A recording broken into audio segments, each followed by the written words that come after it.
kulanti wanaagsan daawadayaal ku soo dhawaada wararka dalka iyo dibadda qodobada aad ku daawan doontaan waxa kamid ah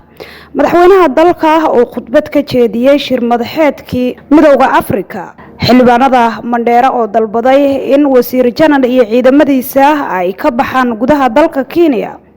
madaxweynaha Jubbaland oo dib ugu soo laabtay magaalada Kismaayo madaxweynaha maamulka Somaliland oo gaaray dalka Itoobiya iyo ujeedada safarka madaxweynaha oo la shaaciyay iyo haweeney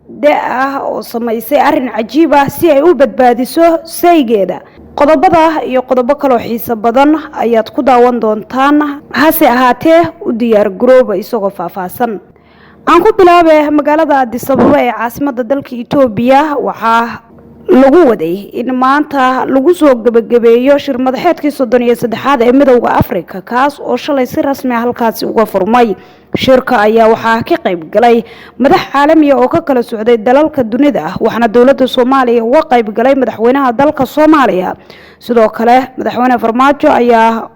halkaas waxa uu ka jeediyay khudbad kala duwan oo taabanaysa dhinacyo badan oo uga hadlay arrimaha dalka iyo caqabadihii soo maray qodobadii ugu muhiimsanaa ee shirkaas looga hadlay ayaa waxa kamid ahaa dib u habeynta hay'adaha midowga Afrika hirgelinta ganacsiga xorta ah ee qaaradda Afrika xoojinta xiriirada iyo dhanka amniga qaar kamid ah xildhibaanada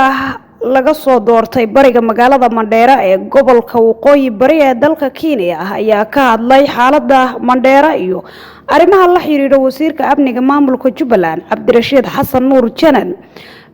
xildhibaanada oo shir jaraa'id ku qabtay magaalada Nairobi ayaa sheegay inay doonayaan in ciidamada wasiir janan ay ku sugnaadaan gudaha Mandheera ayna si degdeg ah uga baxaan sidoo kale xildhibaanada ayaa waxa ay tilmaameen in ciidamada wasiir janan ay halis ku yihiin amniga isla markaasina ay wasiirka amniga Jubbaland ka dalbadeen inuu si degdeg leh isaga ciidankiisu ay uga baxaan gudaha dalkaasi mid ka mid ah xildhibaanada laga soo doortay bariga magaalada Mandheera waxa uu carabka ku dhuftay madaxweyne ku-xigeenka Jubbaland iyo wasiir janan ay degan yihiin hotel ku yaala Mandheera ayna joogaan ciidamo aad u fara badan oo hubeysan si kastaba ha ahaatee dawladda federaalka ee Soomaaliya ayaa waaran u jartay wasiirka amniga Jubbaland madaxweynaha Somaliland Muuse Biixi Cabdi iyo wafdi balaaran oo hogaaminayo ayaa maanta gaaray dalka Itoobiya safarkaasi oo qaadan doona maalmo kooban ujeedka safarka madaxweynaha maamulka Somaliland ayaa waxa ka warbixiyay afhayeenka Somaliland Maxamuud Warsame Jaamac oo sheegay in safarkan la mid yahay safaradii shaqo ee uu hore madaxweynuhu ugu tagi jiray dalka Itoobiya sidoo kale waxa uu afhayeenku sheegay in safarka madaxweynuhu uu ku saleysan yahay hawlo diblomaasiyadeed sidoo kale warar soo baxaya ayaa waxay sheegayaan in ay suurtagal tahay inuu kula kulmo halkaasi madaxweynaha Jamhuuriyadda Federaalka ee Soomaaliya oo halkaasi ku sugan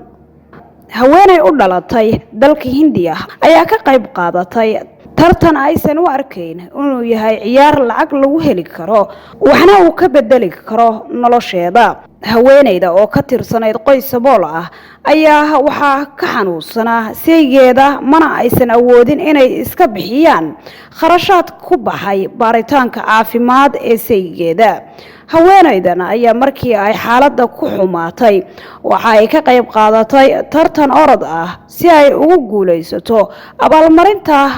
kadibna ay hesho lacag taas oo ay doonaysay inay ku badbaadiso saygeeda dadka ku nool tuuladii ay deganeyd ayaa u sheegay in uu jiro tartan orod ah oo qofkii gala